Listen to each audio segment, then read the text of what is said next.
In the name of Allah, the most gracious, the most merciful. Today we shall apprise you with the conduct and conclusion of forces Operation Bunyan-un-Marsoos against Indian military dastardly attacks that began on night of 6th and 7th May 2025, resulting in the loss of innocent civilian lives that included women, children and elderly. Pakistan had vowed justice and retribution for reprehensible Indian military aggression and brutal killings of our citizens. Alhamdulillah, Pakistan armed forces have delivered the promise made to our people. I begin by thanking Almighty Allah for His infinite blessings, mercy, help and divine support, as He has ordained the believers to retaliate whenever they are wronged.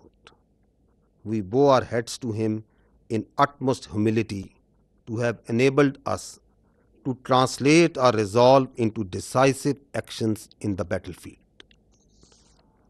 Our hearts and sympathies are with the wards and families of the Shuhada, who sacrificed their lives for the beloved country, and our prayers are for the quick recovery of our injured countrymen. We extend our heartfelt gratitude to every officer, soldier, airman and sailor of the armed forces of Pakistan who made this success on the battlefield possible through their courage, professionalism and sacrifice. The armed forces of Pakistan express their profound appreciation and gratitude to the brave Pakistani nation whose moral strength, resolve and above all wholehearted support and prayers remained unwaveringly with us during these testing times, which became a force multiplier for the armed forces of Pakistan. We are specially indebted to the youth of Pakistan, who became the frontline soldiers as information and cyber warriors of the country. Profound thanks are also due to you, the vibrant media of Pakistan, who also stood like Bunyan-un-Marsoos, a steel wall against the Indian media information blitz and fuming as well as warmongering done by the Indian media. We are extremely grateful to the political leadership of all political parties without any distinction for the unified resolve in support of their armed forces for the defense of our motherland. The armed forces are specifically grateful to the inspiring leadership of the Prime Minister of Pakistan and his cabinet ministers for taking destiny-changing decisions of the country and steering it through this critical situation. Let me share now the operational details of Operation Bunyan-un-Marsoos. Ladies and gentlemen, Pakistan's response was a textbook demonstration of integrated tri-services jointness enabled by real-time situational awareness, network-centric warfare capabilities, and seamless multi-domain operations.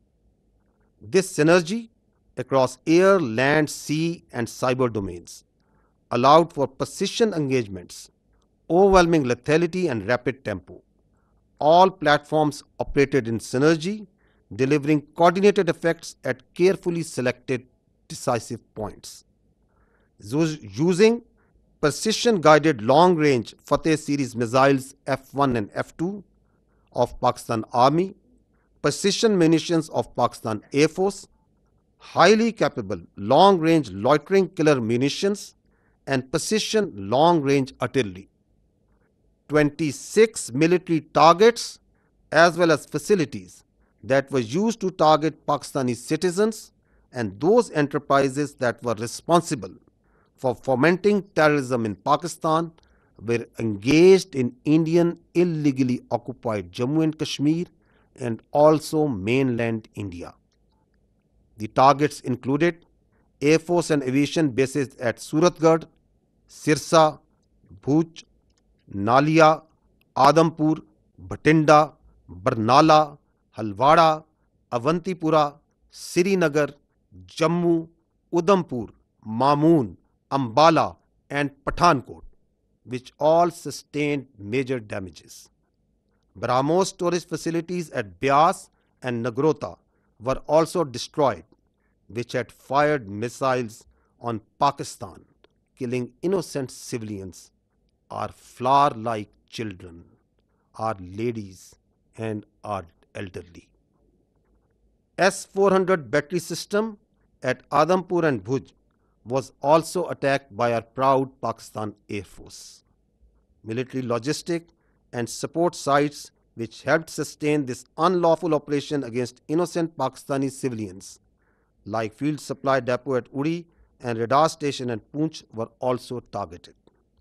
Military command headquarters, which helped plan the operational killing of our innocent citizens, especially the children, including 10th Brigade and 80 Brigade at KG Top and Nushaira, were also destroyed. Facilities which harbor, train and capacitate proxy elements that perpetrate terrorist attacks inside Pakistan, which kill innocent civilians, were specifically identified and destroyed.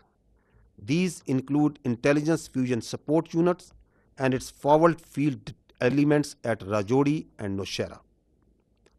Across the line of control, military elements including headquarters, logistic bases, artillery position and posts that had caused civilian casualties in Azad Jammu and Kashmir through unprovoked artillery and small arms fire were relentlessly targeted and heavily damaged until they raised white flags and asked for restraint. India used drones to violate Pakistani airspace to intimidate our civilians and spread fear. All through Operation Bunyan-un-Marsoos, dozens of Pakistani armed drones hovered over Indian major cities and sensitive political and government facilities, including their capital, New Delhi.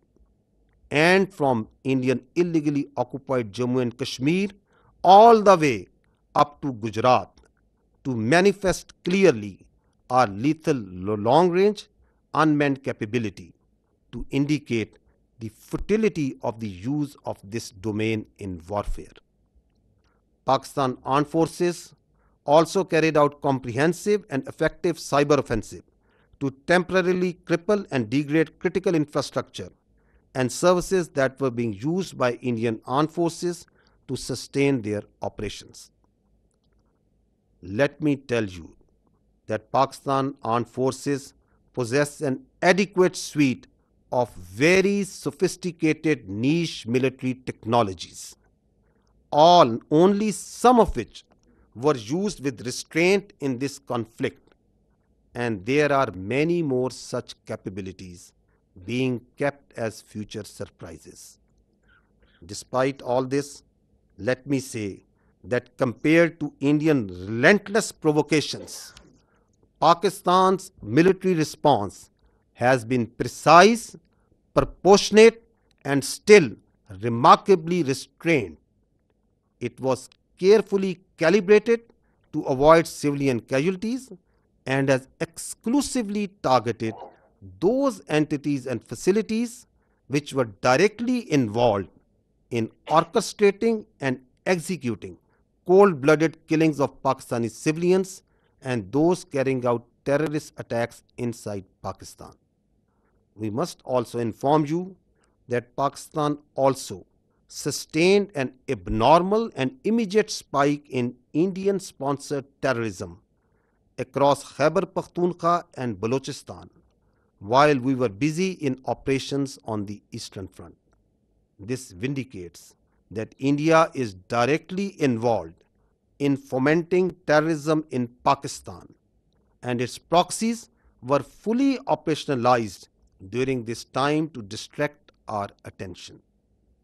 Pakistan Armed Forces are resilient and simultaneously With the conduct of Operation Bunyan-un-Marsoos, we carried out most effective counter-terrorism operations in the western region without any pause.